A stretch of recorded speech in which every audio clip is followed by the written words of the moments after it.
보실 말씀은 요한계시록 13장 1, 2절입니다.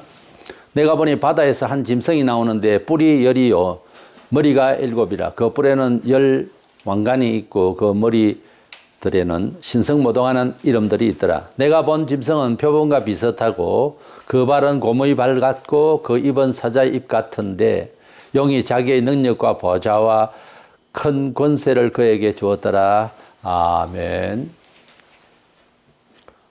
범사에 오늘의 현실이라고 하는 것은 항상 그 앞에 어떤 원인이 있어서 지금의 현실이 생기는 것입니다. 그래서 원인이 없이 결과가 올 수가 없죠. 마지막 시대에 가장 뚜렷한 종말이라고 할 수 있는 사건이 있다면 그것은 세계를 지배하게 되는 적그리스도가 등장을 해야 됩니다. 그렇다면 적그리스도가 등장하기 전에는 어떤 일이 있는가?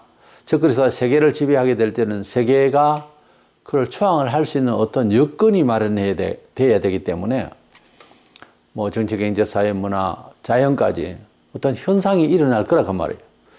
그래서 그런 징조들이 또 있게 될 것입니다. 그래서 적그리스도의 출현이라고 하는 것은 주님이 곧 재림하실 날이 임박한 때가 되는 것입니다. 얼마 몇 년 남지 않는 상황이 되기 때문에 그렇다면 그 적그리스도가 오기 전에 그러니까 인프라를 준비될 그런 사회적 상황 또는 이런 자연의 어떤 상황들이 어떻게 될 것인가 하는 점을 성경에는 말씀을 하고 있어요. 그래서 모든 것이 그렇게 종말에 대한 예언이 열거되어 있지만은 그러나 무엇보다 세계를 지배할 적그리스도가 나타나기 전의 현상에 대해서 좀 구분을 해서 그 전의 징조는 또 어떤 것인가를 생각해 볼 필요가 있다고 생각합니다. 그래서 적그리스도 출현 전의 상황이라는 주제로 말씀을 나누고자 합니다. 먼저는 그 적그리스도가 나타나기 전에 그 적그리스도는 이름 그대로 그리스도를 대적하는 자이다 보니까 교회의 진리 사상 이것을 작용화하는 그러니까 변질되는 일이 많이 발생하게 된다는 것이 특징입니다. 불신자들이야 처음부터 진리가 아닌 것도 또 신이 아닌 것도 신이라 하고 이렇게 살기 때문에 답이 없는 상황이지만은 그리스도인들이 정말 중생을 하고 하나님의 나라를 확실하게 마음에 소유하고 깨달은 자는 그러니까 진리를 제대로 깨달은 자는 진리가 잘못되게 전달되는 상황에서는 이게 전파가 걸리는 거죠. 고민이 되어지고 구체적으로 전문적인 표현으로서 반정을 하고 변정할 그런 능력은 안 돼도 왠지 마음이 캥기고 안 좋아진다 하는 상황이 오게 될 것인데 성령 안에서 진리로 서로 정말 소통하는 사람들은 모두 다 그렇게 느끼게 되는 날이 오게 될 것입니다.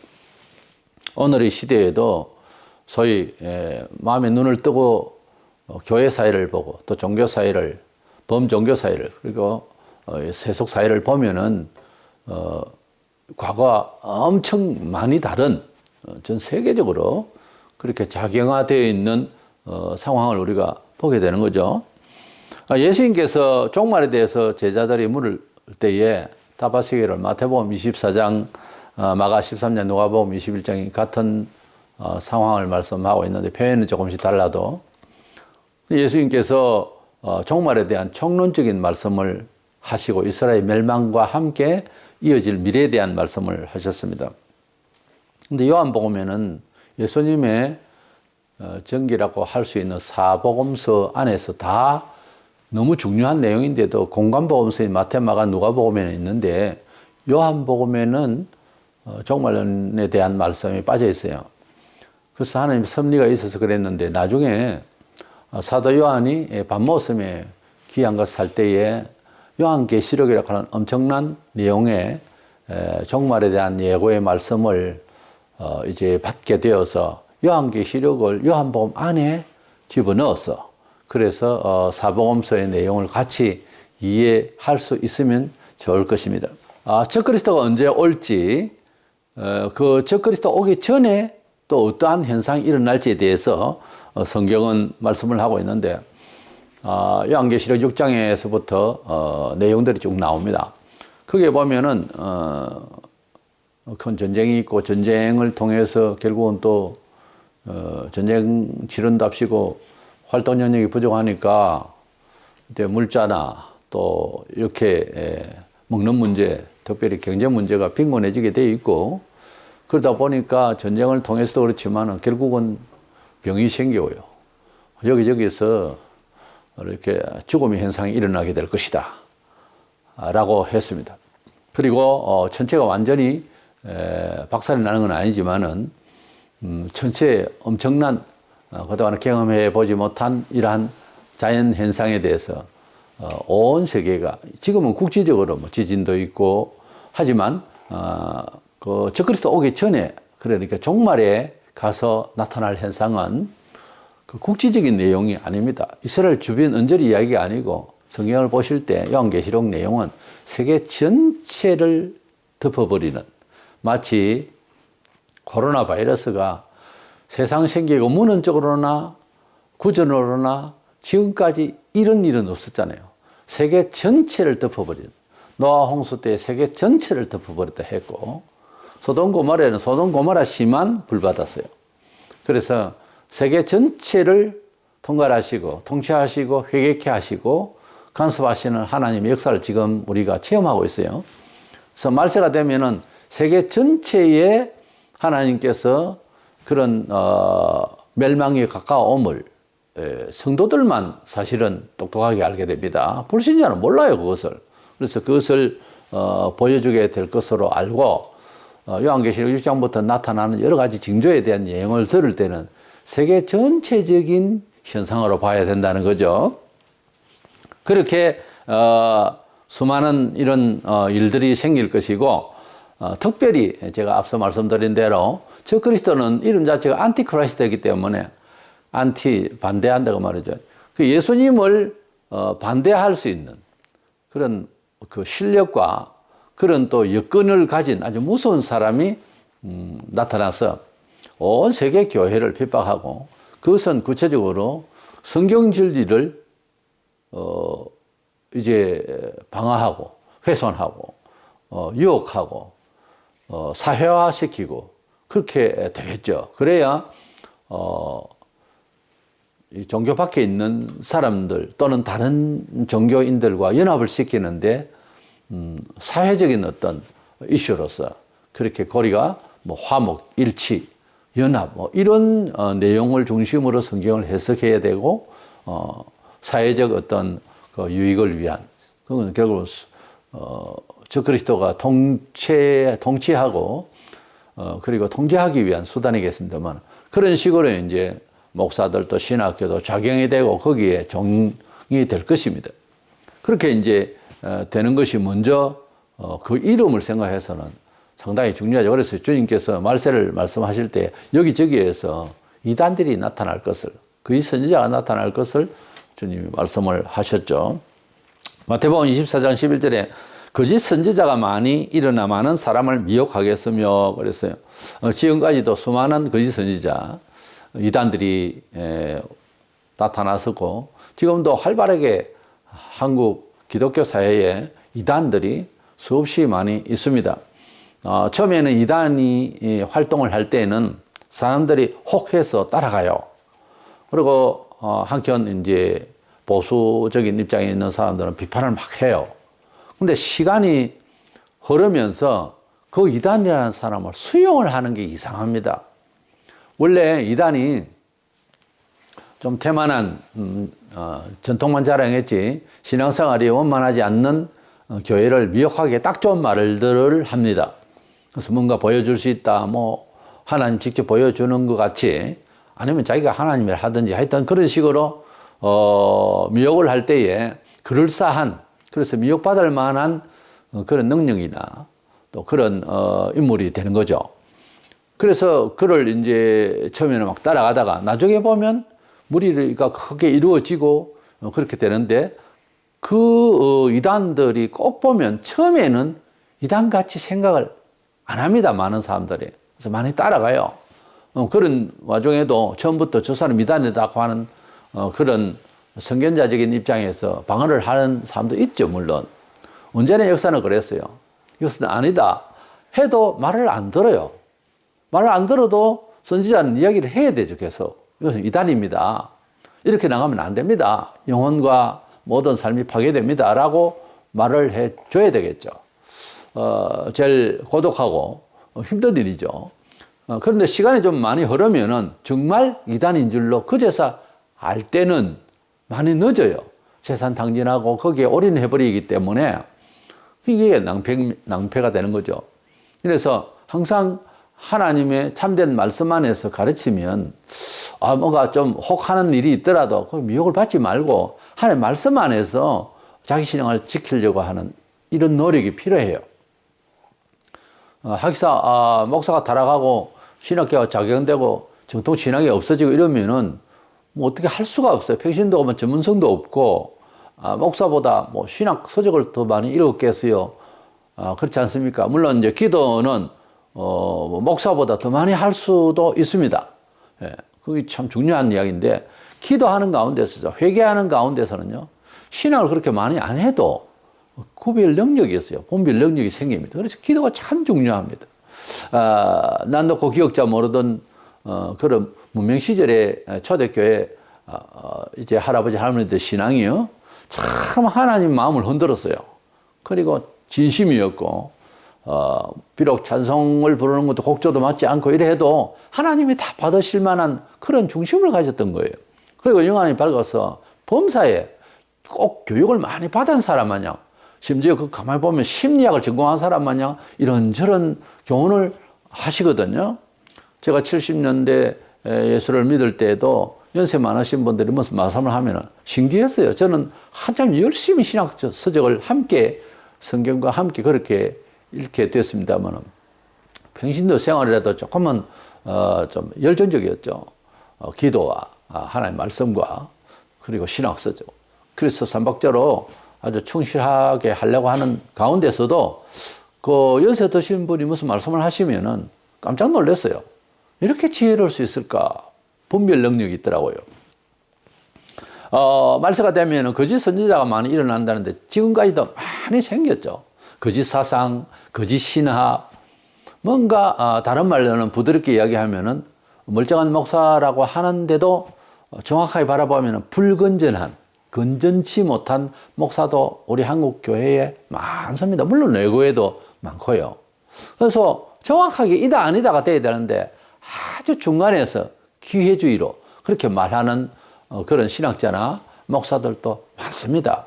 나중에 이제 뚜렷하게 자기 소신을 이야기해야 될 저크리스도 시절이 오면은 다 배신할 사람들이에요.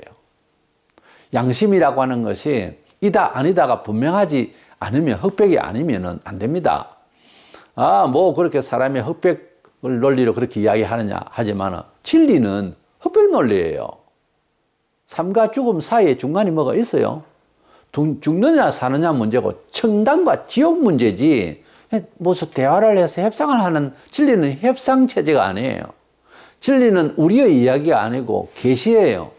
나의 이야기도 아니고 너의 이야기도 아니거든요. 그래서 진리는 절대치예요. 여기서 여기까지 1m라고 하자. 이렇게 정했으면 너와 나의 협상 끝에서 80cm를 줄일 수는 없잖아요. 그런 치수를 어떻게 이 사회에서 같이 공유할 수 있어요? 그렇습니다. 진리라고 하는 것은 딱 정해져 있는 하나님의 음성이에요. 하나님의 삶의 이제 매뉴얼이에요. 그러니까 하나님께서 우리에게 주신 바 이 진리는 어떻게 시대에 맞게 혹은 개인적으로 재해석을 해서 이렇게 하면 안 됩니다. 그렇게 할 수 있는 성격이 아니에요. 그래서 많은 거짓 선지자가 지금까지 수없이 많이 나타났고 신학도 저 독일로부터 시작해서 자유주의 신학, 인본주의 신학이 나타나가지고 얼마나 많은 지금 문제를 온 신학교에, 세계 신학교를 덮어놔버렸어요. 그러니까 똑바로 믿으려고 해도 자꾸만 미혹을 받을 만한 소리로 굉장히 그 현실적이고 타당성 있는 소리를 자꾸 하거든요. 그 인본주의 신앙이라고 그러죠. 그래서 인간을 위주로 해서 모든 것을, 그래서 하나님 이해시키는 것도 하나님 우리 인간을 위하지 않느냐. 아들을 주실 때부터 인간을 위하지 않느냐. 아주 달콤하죠, 얘기가.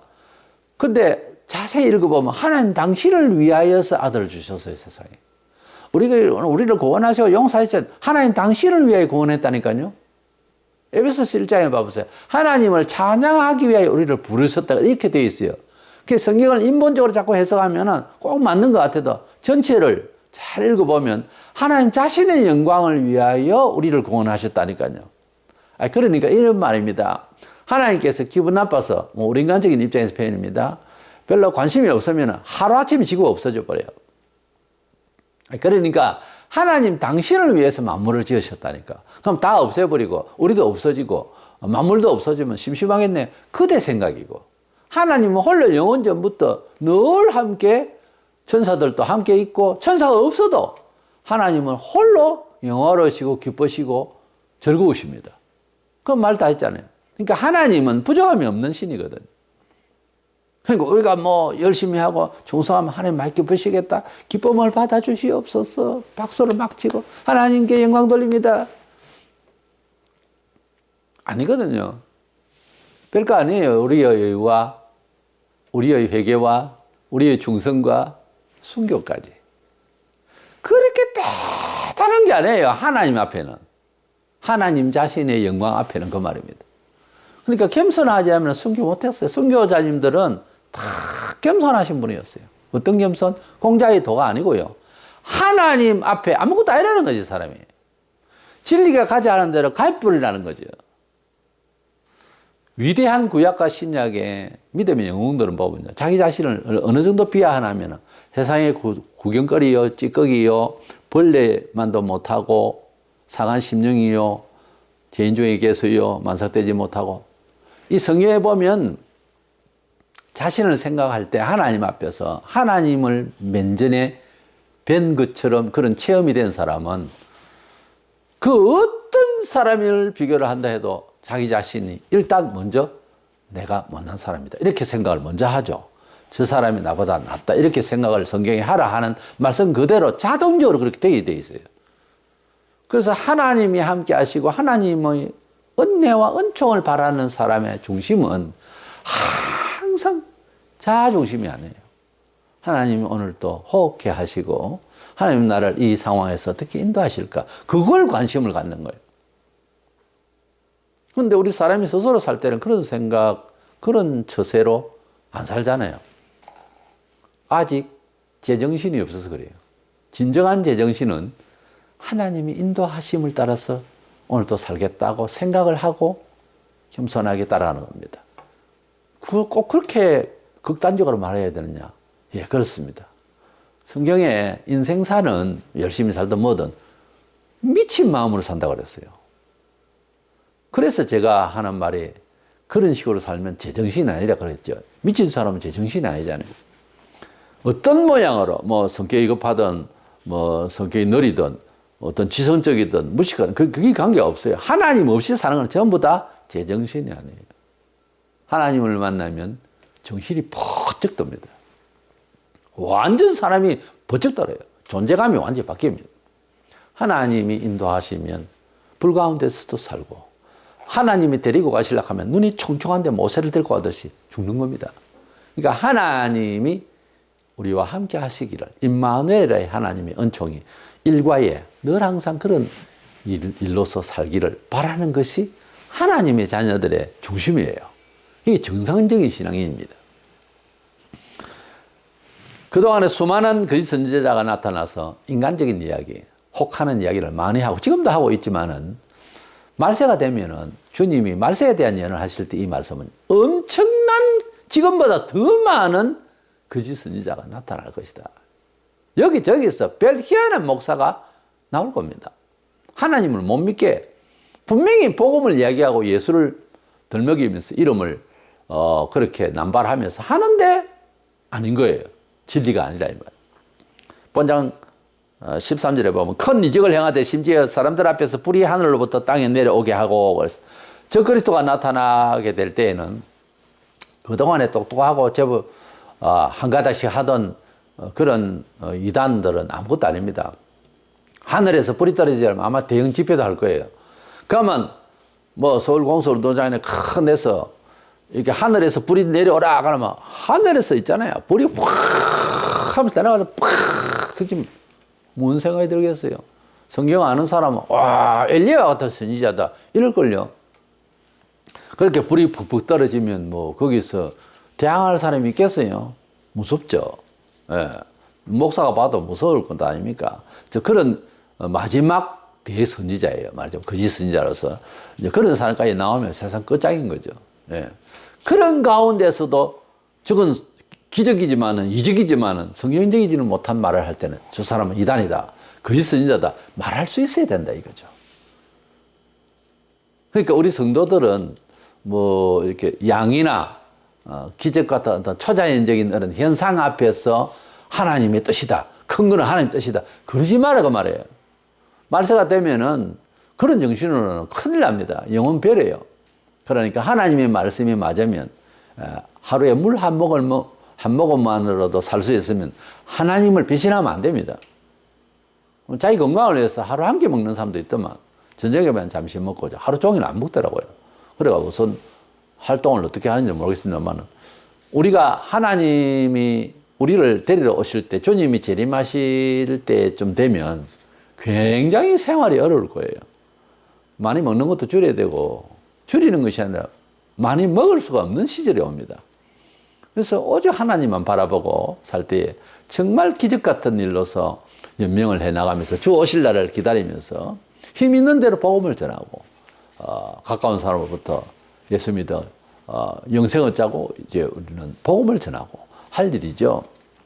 이래서 적그리스도 오면 정말 뭐 거의 세상 이제 다 됐지만 적그리스도 오기 전에 일어날 현상들이 이렇게 전쟁이 일어나고 가난이 오고 어려움이 오고 죽음이 오고 동물들도 악해져가 사람을 집에서 키우던 개가 애완용 개도 악해져서 사람을 물게 될 것입니다. 동물들이 이렇게 사람을 해칠 거거든요. 성경에 다 나와요. 그래서 마지막 때가 되면 모든 것이 조건적으로 안 좋아집니다. 영적으로도 안 좋아지고 지금 뭐 사악한 일들 이건 아무것도 아닙니다. 그때는 온 세계에 퍼질 거예요.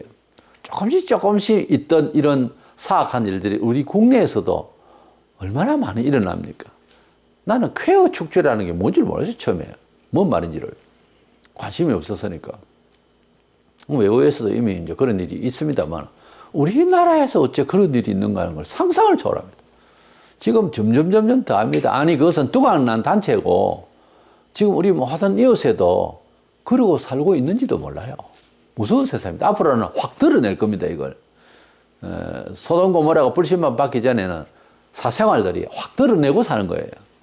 이래서 말세가 되면 적그리스도가 오면 세상 정말 끝인데 그가 오기 전에 이런 일들이 먼저 있게 될 것이다. 두 번째로는 적그리스도 오기 전에 어떤 인프라가 구축이 되느냐 하면은 정책의 인재, 사회, 종교, 문화, 예술 여러 방면에서 통합을 이룰 거예요. 그 나라면 그 나라, 또 아시아권, 유럽권 통합되고 그다음에 세계가 통합되는 서로 하나가 되는 이런 일이 발생하게 될 것이다. 특별히 세계가 연합이 되는 것은 정치적 체제로서 우선 구축을 해야 되겠죠. 그것이 가능하게 되려면은 세계 정치가 사람이 생각하는 대로 서부는 서부대로 동양은 동양대로 유럽은 유럽대로 사회방식이 체제가 다른데 여러 가지 자연현상 그리고 삶의 요소가 야 우리가 통합하여서 하나로 뭉치는 게 낫겠다. 이래서 돈도 이제 같이 통용될 수 있도록 하고 뭐 이렇게 해서 여러 가지가 이제 하나로 이제 뭉쳐지는 제도를 만들게 될 것이에요. 이것이 적그리스도가 나타나서 세계를 전체주의로 그렇게 통제할 수 있는 그런 세상이 오게 될 것이고 컴퓨터가 지금 발전했기 때문에 이 AI 시대에 가면 소위 4차 산업에 들어가면은 통제하기에 참 안전된 그런 이제 구조가 여러 그 다방면에 있어서 그 AI로서 아마 이제 가능하게 될 것입니다. 그래서 컴퓨터를 다 조정하게 되고 로봇가 움직이게 되고 지금도 그렇게 하고 있는데요.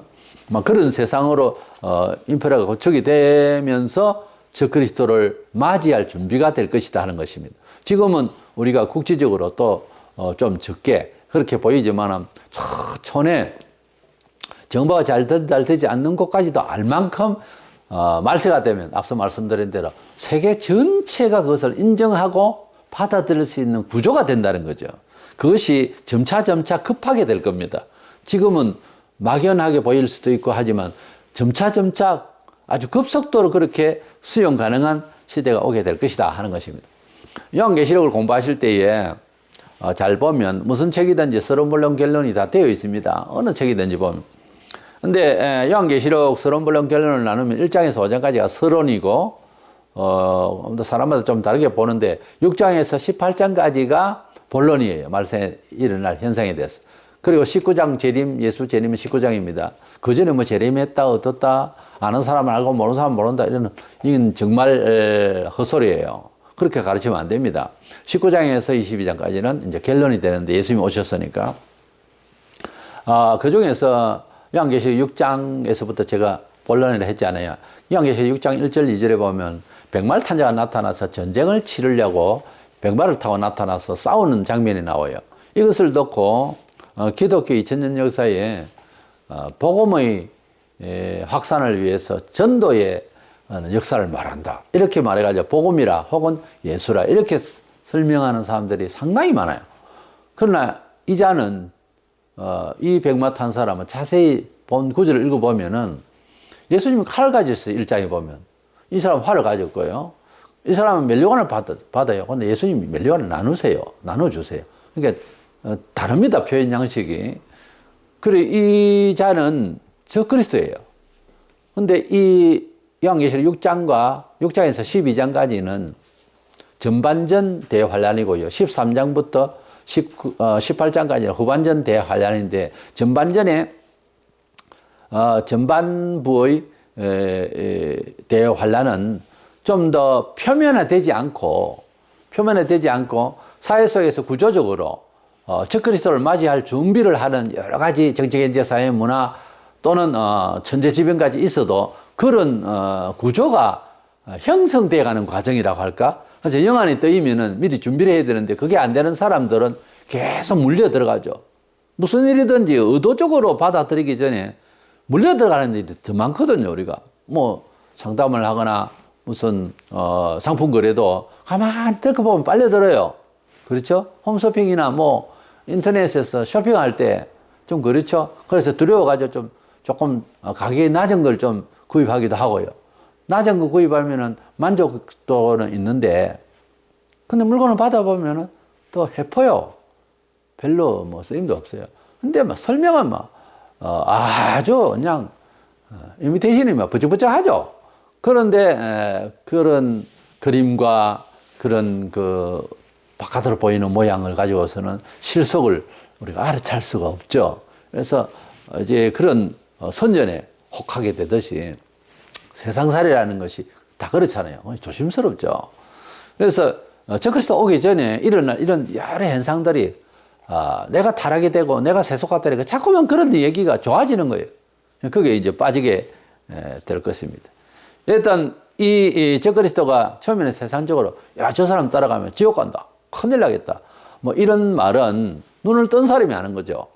그런데 이 사람이 나타나서 그렇게 여러 가지를 구축을 해놓고 어디서 나타나서 뭘 하는지에 대해서 뚜렷하게 안 나와요. 그런데 이 사람이 모든 세계를 그렇게 주도적으로 인프라를 준비해요. 네, 준비하는데 13장에 가면은 바다에서 한 짐승이 나오더라 이렇게 이제 얘기가 되잖아요. 그래서 본장에서 나온 이 바다에서 한 짐승이 나온다는 이 바다는 세속을 상징해요.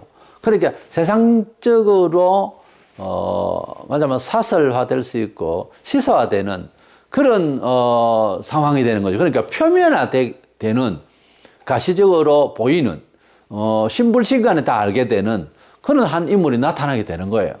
그 사람이 이제 이 세상을 지배하게 될 날이 13장부터 이제 나옵니다. 그것은 이미 나타나 있는 사람인데, 저 사람이 세계를 지배해야 되겠다. 아마 이런 이구도석으로 여론이 그렇게 지배하게 될 거예요.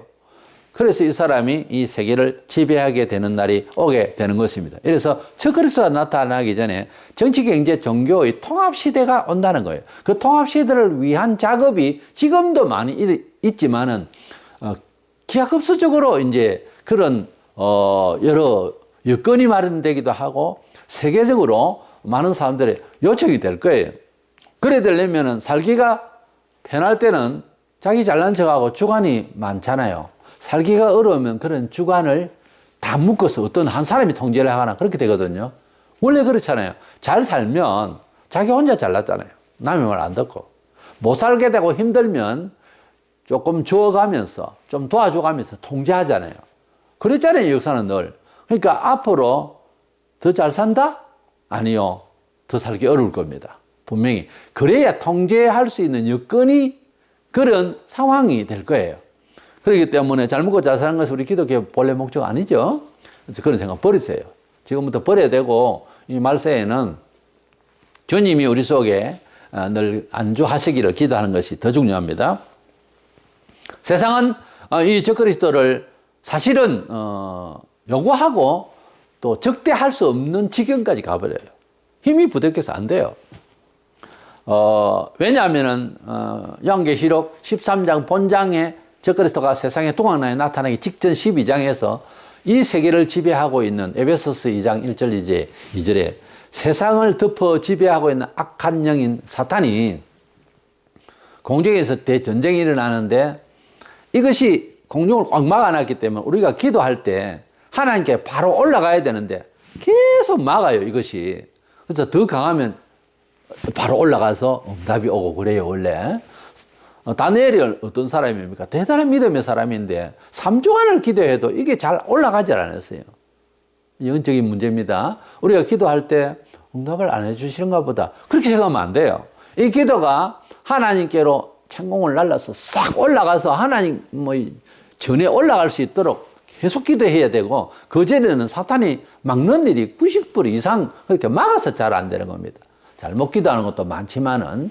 그래서 이 막혀 있는 사탄의 세력이 미가엘, 천사장 미가엘하고 싸워서 이 사탄과 그 졸개들과 천사장 미가엘과 하나님의 군사 천사들과 싸워서 사탄이 게임에서 져요. 그래서 땅에 떨어져요. 슉 내려와서 적그리스도 마음속에 쑥 들어가 버립니다. 그 전에는 들어간 게 아니고 사상과 권세로서 일을 했을 거예요. 12장까지는. 그런데 13장에는 사탄이 직접 들어가서 역사를 하는 거예요. 그러니 이 세계를 세상 생기고 지구까지 그렇게 역사한 사탄, 귀신들의 대장인 사탄이, 마귀가 직접 들어갔으니 우리가 저 사람 마귀적이다 이렇게 말을 할 수 있어요. 무슨 살인자라든지 이렇게 말을 할 때. 그런데 이 사람은 진짜 마귀라니까. 진짜 마귀가 들어가서 세계를 지배하게 되는 날이 오게 된다 이거죠. 이것이 본장이에요. 그러니까 이 사람의 세력은 무서운 거예요. 본문 2절에 용이 자기의 능력과, 용은 사탄을 말해요. 능력과 보좌와 큰 권세를 주었더라 그랬어요. 이 능력 받은 사람이 온 세계 교회와 종교를 통합해서 지도할 적그리스도의 오른팔이 되는 종교 지도자, 거짓 선지자, 대거짓 선지자에게도 이 용의 권세가 또 들어갑니다. 14절에 짐승을 뺏어 받은 바 이적을 행함으로, 그러니까 짐승, 적그리스도를 표현하죠. 적그리스도에게 또 그 영을 받은 거예요. 안수를 했다 할까? 사탄이 들어갔고, 그리고 이 세력을 그냥 어떤 세속적인 권세가 아니고 이미 영성이, 소위 말하면 어마어마한 이런 사탄의 능력을 가진 짐승, 적그리스도가 자기 오른팔에 되는 세계를 통제할 수 있는 통합, 이제 종교의 대표가 되는 거짓 선지자에게 능력을 주었다. 그 앞에서 받은 바, 이렇게 능력을 준 거예요. 아마 우리식으로 말하자면 안수를 했다고 말이에요. 그래서 그 능력이 딱 오니까 사탄의 능력이 거짓 선지자에게 들어와서니까 누가 그것을 이길 겁니까? 힘듭니다. 그래서 짐승 앞에서 받은 바 이적을 행함으로 그랬어요. 자, 이런 정도에 가면은 목숨 걸고 진리냐 거짓이냐를 놓고 분명하게 안 하면 안 되는 지경이에요. 지금은 여유가 있죠. 이렇게도 흔들려보고 저렇게도 흔들려보고 자유를 가지고 있겠지만 그때는 마음조차 자유로운 마음이 안 됩니다. 그때는 배신을 해서 살든지 세상적으로 아니면 목숨 걸고 믿고 의지하고 하나님 은혜 가운데서 이적적으로 기적적으로 살든지 아니면 순교하든 둘 중 한 가지요.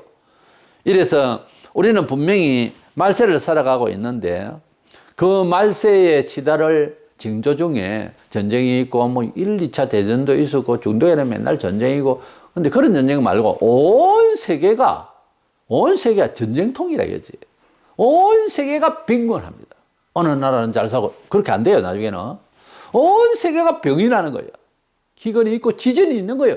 온 세계 우리나라에 뭐 언제 지진이 있다고 했어요. 그런데 근간에 와서는 이제 계속 지진이 있잖아요.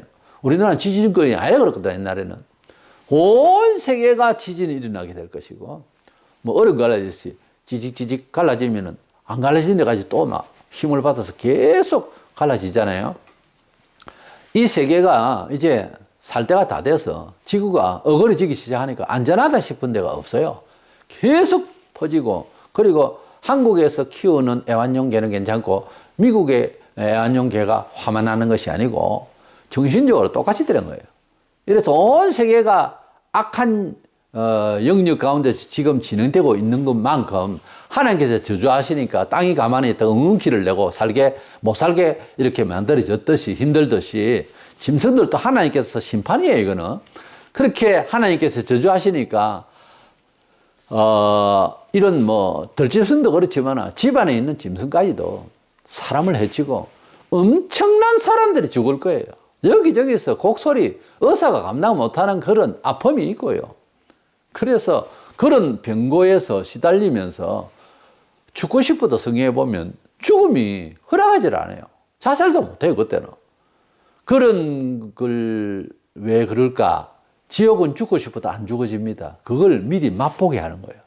성경은 철저하게 예비 연습을 한다니까. 천국에 가서 우리가 영원토록 그 낙원에서 살게 될 것인데 그냥 기다리고 있다. 그러면 사기치고 돈 좋아하고 안 맞습니다. 앞뒤가 말이. 천국에 가서 살 사람은 천국을 마음속에 뭐 매일 그렇게 하면 정상이고 참 좋지만 그렇게 못하더라도 막 기쁨이라도 있어야 될 것 아니에요. 하나님을 뭐 돈 때문에가 아니고 하나님 자신에 대한 기쁨, 구원에 대한 기쁨, 영생을 소유한 그 기쁨, 구원해 주신 그 은혜에 대해서 감격의 기쁨이라도 있어야 그 감격의 그 기쁨 성질로 천국에서 사는 거예요. 그게 얼마나 좋겠어요. 매일 그냥 좋은 거야, 그냥. 어떻게 다 설명해. 근데 지상에서 그 맛을 본 사람이 거기에 적합하다니까, 그 동네는. 그런데 지상에서는 세속적으로 좋아라, 좋아라. 이거는 불행하네. 이 행불행을 이야기할 때 물질적인 것, 문화적인 것, 내게 이득이 되네, 안 되네. 그것만 맨날 따지고 그 행불행을 느끼는 이런 조종을 받는, 물신의 조종을 받는 정신으로는 그 자리에 갖다 놔도 분명히 보고 듣고 풀들이 노래하고 꽃이 방긋방긋 웃으며 말을 거는데 본인은 안 됩니다, 그게. 그게 천국이에요. 천국이 속에 없는 사람은 천국이 안 맞습니다. 된장찌개를 늘 먹는 한국인이 식성을 바꿔보려고 저도 노력을 해왔습니다만 속에서 찌개하고 된장찌개, 김치 이런 것이 몸에 배어있기 때문에 그것은 금식에 들어가면 솔솔솔 냄새가 나요. 며칠 되면. 그러니까 그것이 속에 있기 때문에 빨아당기는 거예요. 빨아당기는데 가령 저 같은 경우는 인도식 향 나는 음식은 안 좋아해요. 뭐 카레라든지 정말 싫어요. 그리고 내 속에는 특별히 그렇게 뭐가 묻혀져 있는 것이 없는가 봐. 도저히 받아들일 수가 없어요. 미국 사람들은 뭐 된장 냄새 좋아합니까? 요즘 신세대 우리나라에서도 된장 안 먹고 뭐 그냥 이렇게 서양식으로 혹은 이제 된장찌개 자체를 이제 안 먹고 사는, 하다못해 뭐 생선도 안 먹어본 사람은 생선 냄새 싫어하잖아요. 그게 속에 있는 대로 빨아당기거든요. 천국의 그 성격은 지상에서 살면 돈 안 되는 이야기야. 눈치 없고 시건머리 없고 그렇게 보이잖아요. 천국을 사모하는 사람, 교회에서 충성하고 또 사회생활을 하더라도 기회를 놓친다 싶어도 그렇게 사는 사람. 그러나 그는 기뻐하는 그 마음이 천국에 맞는 거지. 아무리 우리가 예수 믿는 사람이지만 불법을 행하더라도 돈은 좀 모아야 돈이 있어야 교회 되고 헌금도 많이 하지 않겠느냐. 입은 그렇게 벌려놓고 헌금 안 해요, 그런 사람들은. 보면. 그렇게 살아버리면은 천국에 가면은 천국이 재미가 없어요. 재미가 없다니까. 차라리 아무리 외국 음식 좋아도 된장찌개에다가 아주 막 툭사발에 아주 맛있는 걸 그게 더 맛있죠.